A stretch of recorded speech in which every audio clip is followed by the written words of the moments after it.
Chapter 1: The Birth of a Warrior. Greetings, dear listeners.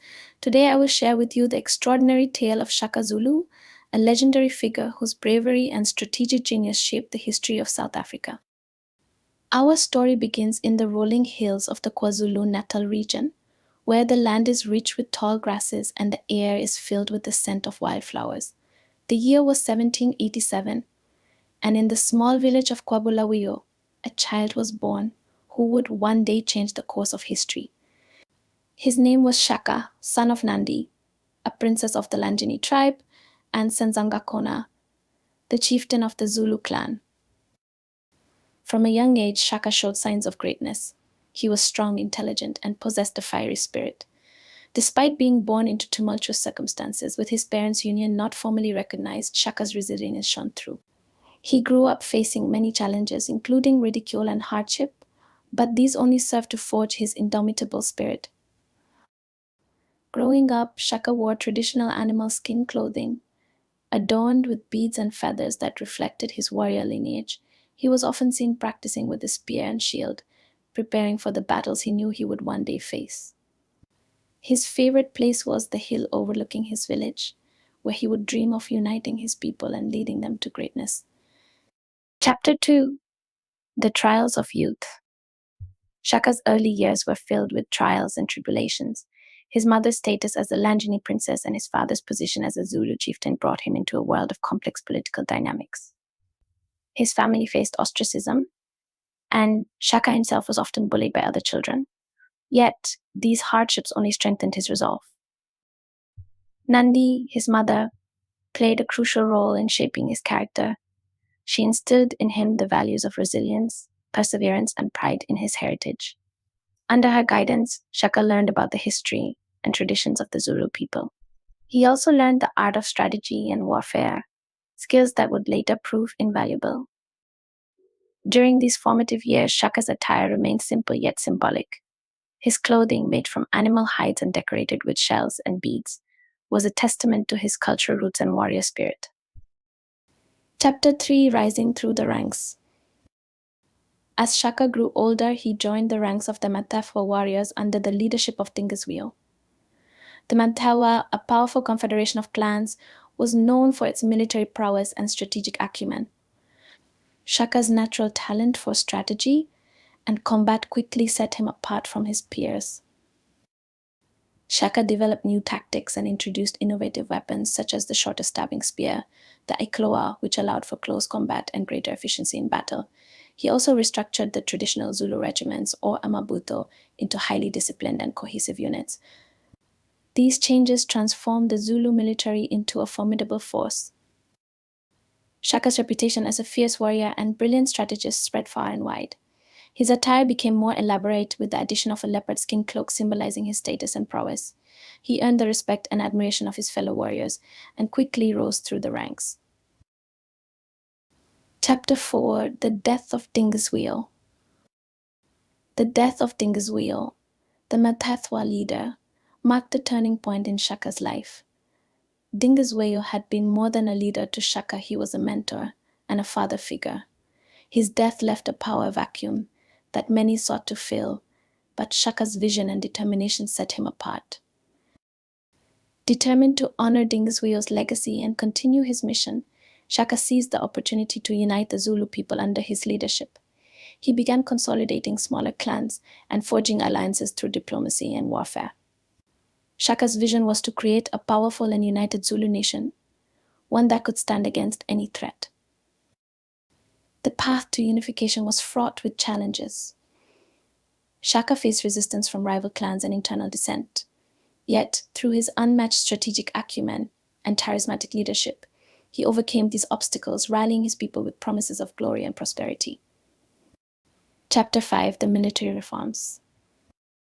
Shaka's military reforms were revolutionary. He reorganized the army into regiments based on age and skill, ensuring that each warrior was placed where they could be most effective. He also introduced rigorous training programs, instilling discipline and unity among his troops. One of his most significant innovations was the development of the buffalo horn formation, a tactical maneuver where the main force or chest engaged the enemy head-on, while the horns encircled and attacked from the flanks.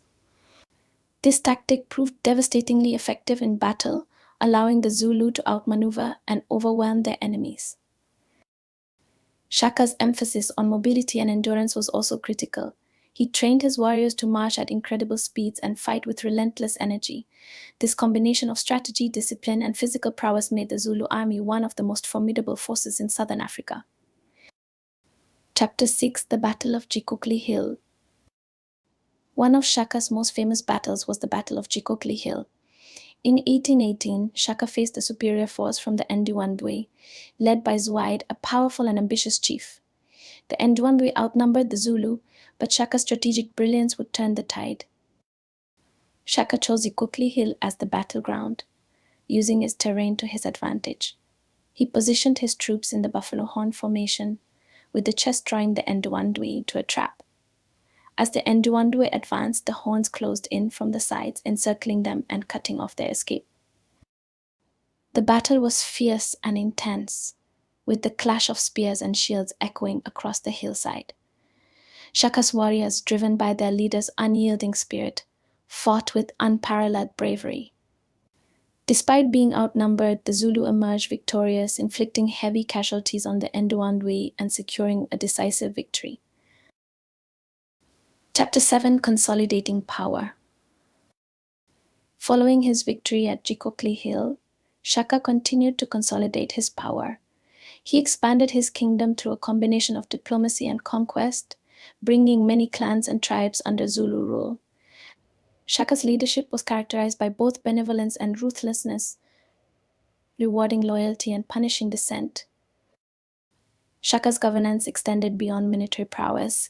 He implemented agricultural reforms, improving food security and ensuring the prosperity of his people. He also promoted cultural unity, encouraging the Zulu people to embrace their shared heritage and traditions.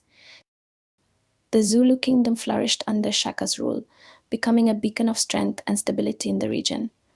His vision of a united and powerful Zulu nation was realized, and his people revered him as a great leader and protector. Chapter 8: The Innovations in Warfare. Shaka's innovations in warfare extended beyond tactics and training. He also revolutionized the design of weapons and the use of psychological warfare. The Ikilwa, a shorter stabbing spear, allowed for more effective close combat, and the large cowhide shields provided better protection. Shaka also used psychological tactics to intimidate his enemies. He would stage elaborate displays of strength and discipline, showcasing the might of the Zulu warriors. These demonstrations often unnerved rival chiefs and sapped the morale of enemy troops before battles even began. Shaka's understanding of logistics and supply chains was equally impressive. He ensured his armies were well provisioned even during long campaigns. This logistical mastery allowed the Zulu to sustain prolonged military operations, maintaining their dominance over rival groups. Chapter 9: The Expansion of the Zulu Kingdom. Under Shaka's leadership, the Zulu kingdom expanded significantly. He led campaigns against neighboring tribes, incorporating them into the Zulu nation. These conquests were not merely about territorial gain, but also about spreading the Zulu culture and way of life. Shaka's expansionist policies brought wealth and resources to the Zulu kingdom.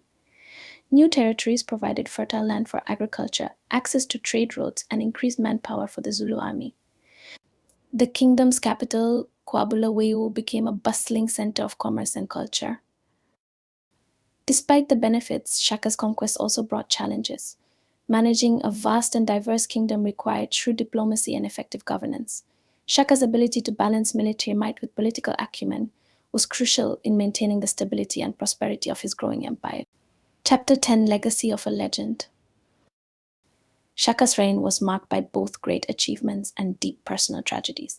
He faced betrayal and loss, including the deaths of close family members and trusted allies. Despite these hardships, his legacy endured. Shaka's vision of a united Zulu nation lived on, influencing generations to come. His military innovations and strategic brilliance became the foundation of the Zulu kingdom's strength. His leadership and reforms left an indelible mark on South African history. As we reflect on the life of Shaka Zulu, we remember a leader who rose from humble beginnings to become one of the most powerful and revered figures in African history. His story is a testament to the strength of the human spirit and the enduring power of visionary leadership. This concludes our tale of the heroic deeds of Shaka Zulu. Thank you for joining me on this journey through history. Until next time, may the echoes of our ancestors' stories continue to inspire and guide us. Like, share, and subscribe to our channel, Whispering African Tales.